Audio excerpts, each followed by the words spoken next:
Bismillahirrahmanirrahim. Assalamualaikum warahmatullahi wabarakatuh. Shalom, Om Swastiastu, Namo Buddhaya, salam kebajikan, salam sejahtera untuk kita semua.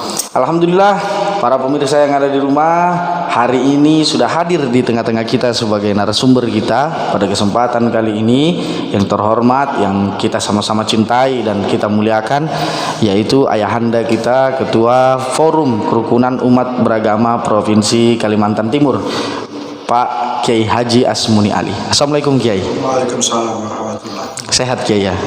Alhamdulillah. Alhamdulillah. Ini habis dari coffee morning Kiai ya. Habis coffee morning di rumah. Wakil Gubernur Kalimantan Timur tadi pagi beliau, alhamdulillah meskipun sudah usia lanjut tapi semangat beliau untuk mengawal kerukunan umat beragama di Provinsi Kalimantan Timur ini tidak pernah surut. Apapun kegiatan-kegiatan FKUB beliau selalu hadiri, jarang diwakilkan. Biasanya beliau sendiri yang langsung turun. Ini bentuk komitmen beliau untuk merawat kerukunan. Alhamdulillah, selama setengah jam ke depan kita akan berbincang-bincang dengan beliau mengenai isu-isu serta kemudian narasi-narasi tentang kerukunan umat beragama di Provinsi Kalimantan Timur. Nah, baik saja, langsung saja Kiai, mohon izin. Begini Kiai, kira-kira apa harapan Kiai? Ini kan kebetulan SK untuk Forum Kerukunan Umat Beragama Provinsi Kalimantan Timur di kepengurusan yang baru sudah terbit, betul Kiai? Betul.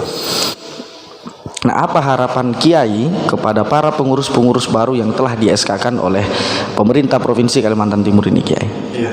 Jadi begini, memang kepengurusan FKUB ini selama 5 tahun. Nggih, siap. Dan untuk tahun 2022 ini sudah terbit SK-nya. Yang sebagian adalah orang-orang lama, sebagian orang baru. Ya tentunya sebagaimana hasil kopi morning pagi tadi dengan Bapak Wakil Gubernur selaku Ketua Dewan Penasehat FKUB Kalimantan Timur, beliau sangat mengharapkan peran dari FKUB ini, apalagi dalam menghadapi tahun politik 2024 yang akan datang, dan sekaligus juga kelanjutan dari IKN. Dan ini memerlukan suatu kondisi yang harus kondusif Kalimantan Timur, sehingga tidak ada gangguan-gangguan yang bisa menghambat kedua program pemerintah ini, tahun politik dan juga IKN. Oleh karena itu pesan Pak Wagub tadi, dan ini harus menjadi komitmen kami bersama, harus bisa menjaga dan meningkatkan. Mengapa harus dijaga? Karena kerukunan ini dinamis, artinya bisa naik bisa turun frekuensinya. Apalagi menghadapi pemilu, itu pasti sejumlah calon dari partai politik, sejumlah itulah perpecahan. Sebab ada dukungan mereka masing-masing kepada calon. Nah ini sangat rawan. Ya kalau hanya tenggang waktu pemilihan itu mungkin itu masalah. Tapi nanti setelah pemilu masih saja kepanjangan, nah ini bisa merusak kondisivitas yang ada di Kalimantan Timur. Oleh karena itu dalam hal membina atau meningkatkan kerukunan ini memang perlu ditingkatkan. Dan sekaligus juga ini merupakan suatu tanggung jawab kami FKUB bersama rekan-rekan lintas agama lain untuk menjaga kerukunan ini. Baik, betul sekali. Nah, selanjutnya Pak Kiai, bisa tolong berikan sedikit gambaran mengenai struktur FKUB? Ya, struktur FKUB ini begini, untuk di tingkat provinsi jumlah keanggotaannya 21 orang. 21 orang. Ya. Untuk tingkat 2, 17. 17. Untuk tingkat kabupaten kota Pak Kiai ya? 17. Nah, angka-angka ini kita peroleh dari Peraturan Bersama Menteri Dalam Negeri dan Menteri Agama nomor 8 dan 9 2006. Itu kami pakai. Kemudian dari 21 anggota tingkat provinsi itu dibagi habis dengan unsur agama yang ada di Kaltim, khususnya agama-agama yang diresmikan atau direstui oleh pemerintah. Nah, tentang berapa Muslim, berapa yang non-Muslim mengisi, itu disesuaikan dengan persentase jumlah penduduk. Jumlah penduduk, begitu ya? Jadi itu yang merupakan patokan awal. Artinya semua dibagi, semua perwakilan ada. Jadi FKUB ini sebenarnya merupakan suatu bentuk representasi Indonesia secara ini, karena seluruh agama ada di situ, ya, tokoh-tokoh agama di situ. Nah inilah struktur organisasi.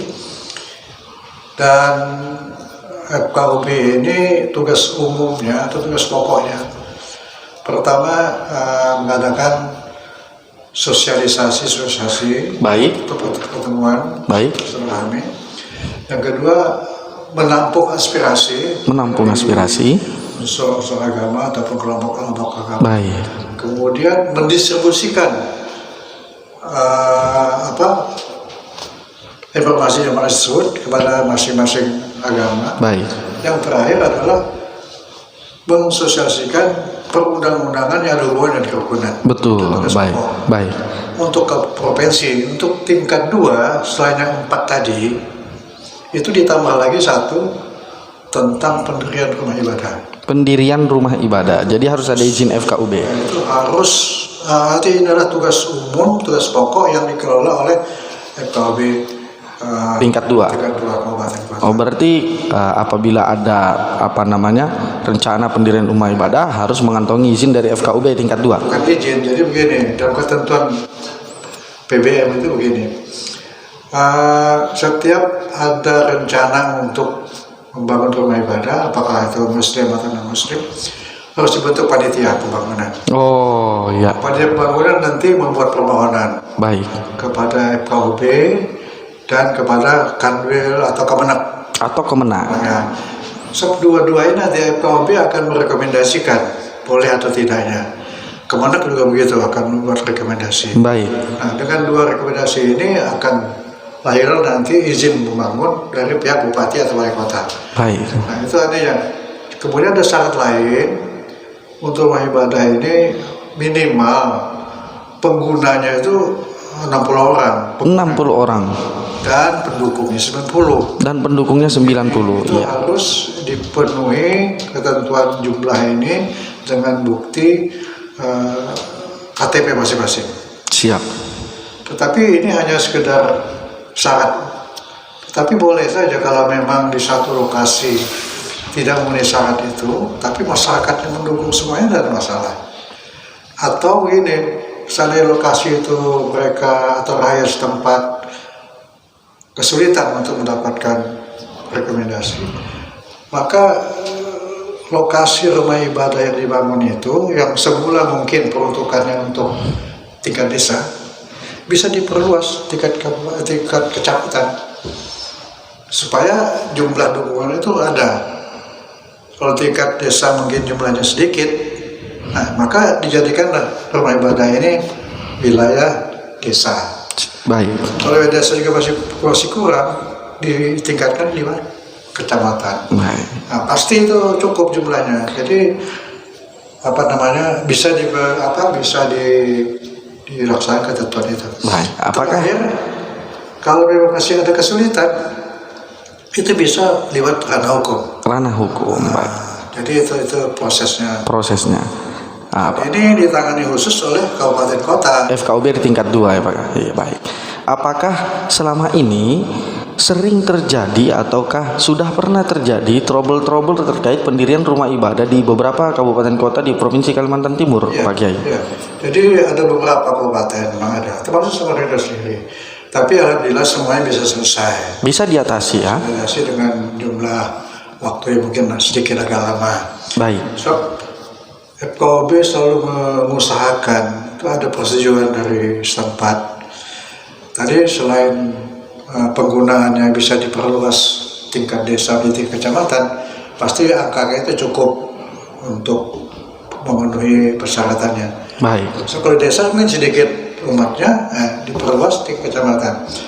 Dan yang berikutnya sebenarnya yang perlu diperhatikan oleh panitia pembangunan sebelum memulai itu hendaknya adalah pertemuan-pertemuan non formal pada tokoh-tokoh agama. ada di Baik. desa itu. Baik. Nah, ini yang sering tidak dilakukan. Sehingga sering terjadi trouble. Nah, itulah. Kalau misalnya ada pertemuan sebelum itu, mungkin pihak desa menyarankan misalnya begini. Ya kalau dia ambil tukangnya, ambil warga kita, ya kan? Baik, Ada baik. bahan bangunan yang tokonya di desa itu beli situ. Baik. Nah, itu artinya membantu tingkat ekonomi di desa yang bersangkutan. Di desa yang bersangkutan. Saya kira- Sehingga bisa mengurangi trouble. Nah, Betul ya? Ini yang kurang dilaksanakan. Betul, artinya pertemuan-pertemuan non formal itu untuk membangun adanya harmonisasi di lingkungan itu ya Pak Kiai ya. Yang penting. Baik. Kami juga mendapatkan kabar bahwa kemudian untuk mendukung kerja-kerja FKUB sendiri itu dibentuk beberapa sayap. Nah, kira-kira apa saja sayap itu dan fungsinya apa di dalam tubuh FKUB Pak Kiai? Ya, sesuai dengan namanya, itu istilah saya tanda petik sayap. Padahal sebenarnya membantu untuk tugas pokok FKUB. Khusus di bidang pemuda, kita serahkan nanti ke pemuda lintas agama. Pemuda lintas agama. Untuk hal kewanitaan, perempuan kami mintakan bantuan dari perempuan lintas agama. Dan sudah terbentuk. Sudah, alhamdulillah sudah jalan. Alhamdulillah.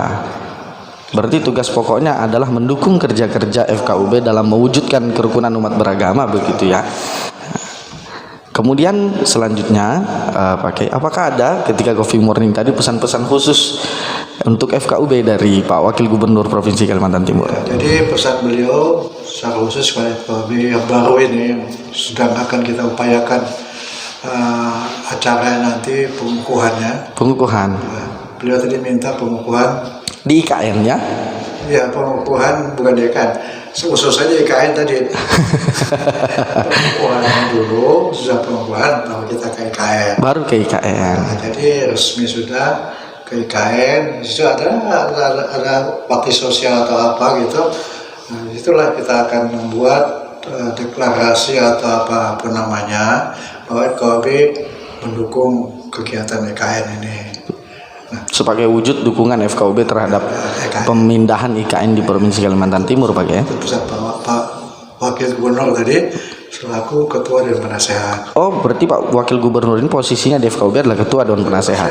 Provinsi. Baik. Nah, jadi itu. Yang kedua memang pesan beliau tadi menghadapi tahun politik dan IKN ini perlu aktivitas yang lebih tinggi lagi Baik. di FKUB untuk bisa menciptakan, memelihara, merawat kerukunan itu. Baik. Nah, jadi ini tugas pokok sebenarnya yang harus kita lakukan. Baik. Dan satu lagi mungkin perlu diketahui oleh umum masyarakat banyak. Kalau dahulu FKUB ini bisa disebut sebagai pemadam kebakaran. Pemadam kebakaran. Artinya begini, kejadian di satu tempat baru datang FKUB membantu menyelesaikan. Sekarang kita dianjurkan, malah diprogramkan kita mendeteksi daerah-daerah mana yang rawan manggal kerukunan. Kita deteksi dulu. Nah, kita akan ke sana terus untuk membina supaya tidak pecah, kerawanan tidak akan terjadi. Jadi kita tidak lagi memadam kebakaran, tapi kita Mencegah supaya tidak terjadi kebakaran. Berarti dipantau dulu ya Pak Kiai. Diobservasi mana-mana sekiranya wilayah-wilayah yang terdeteksi rawan akan perpecahan begitu. Baru FKUB melakukan sosialisasi untuk mencegah itu. Oh, siap. Jadi kita kerjasama dengan Kesbangpol. Badan Kesatuan Bangsa dan Politik. Mereka punya peta-peta itu.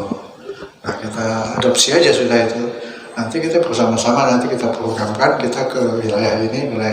Tapi di kabupaten yang bersangkutan saya kira sama juga. Ada deteksi dini itu, tapi mungkin mereka wilayahnya lebih kecil lagi, kecamatan. Kalau kita kabupaten mana yang aman. Nah, kalau 32 kabupaten kota kecamatan mana yang rawan kan lebih kecil lagi. Nah, ini rapat koordinasi kami yang akan mendeteksi ini. Baik. Rapat koordinasi tahunan. Rapat koordinasi tahunan FKUB ya. Insya Allah akan diselenggarakan juga untuk tahun ini Pak Kiai ya. Ini insya Allah yang menjadi tuan rumah adalah Kabupaten Kutai atau di Tenggarong. Tuan rumahnya ya di Kabupaten Kutai Tenggarong. Kartanegara di Tenggarong Pak Kiai ya. Ya Kak. Berarti nanti ini pesan-pesan Pak Wagub pengukuhan, setelah itu kemudian FKUB akan dibawa ke IKN, deklarasi atau kegiatan-kegiatan yang lainnya. FKUB akan turun secara kekuatan penuh Pak Kiai ya. Iya. Akan turun bersama dengan sayap-sayapnya. Saya bawa nanti. Renggi, siapa Kiai? Pak Wakil Gubernur sudah menyiapkan transportasi dari busnya dipakai. Berarti betul-betul dukungan penuh dari pemerintah provinsi Pak Kiai ya. Memang tugas pokok kita membantu pemerintah sebenarnya. Dan pemerintah memfasilitasi kegiatan-kegiatan FKUB. Nggih, siap Pak Kiai.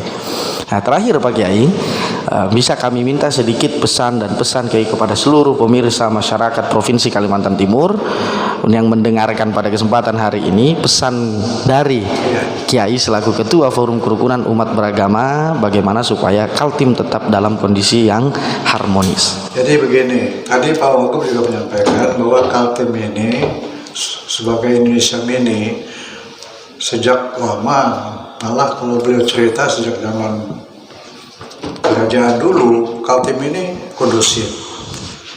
Itu dibuktikan dengan banyaknya suku-suku yang di luar Kalimantan Timur masuk ke Kalimantan Timur. Dibuktikan lagi dengan misalnya kalau di Tenggarong itu ada gamelan, ya, di seberang itu ada wilayah yang khusus oleh kerajaan Kutai diberikan konsesi kepada pendatang baru dari suku Bugis. Nah, ini kan satu pertanda bahwa dari dulu Kaltim ini terbuka untuk orang lainnya. Kondusif ya Pak Kiai. Dan kondusif. Tolerannya tinggi ya. Toleransi tinggi dan juga tidak pernah ada friksi-friksi yang menimbulkan Perpecahan. yang sangat besar. Kita begitu sedikit ada percikan-percikan itu cepat Atasi.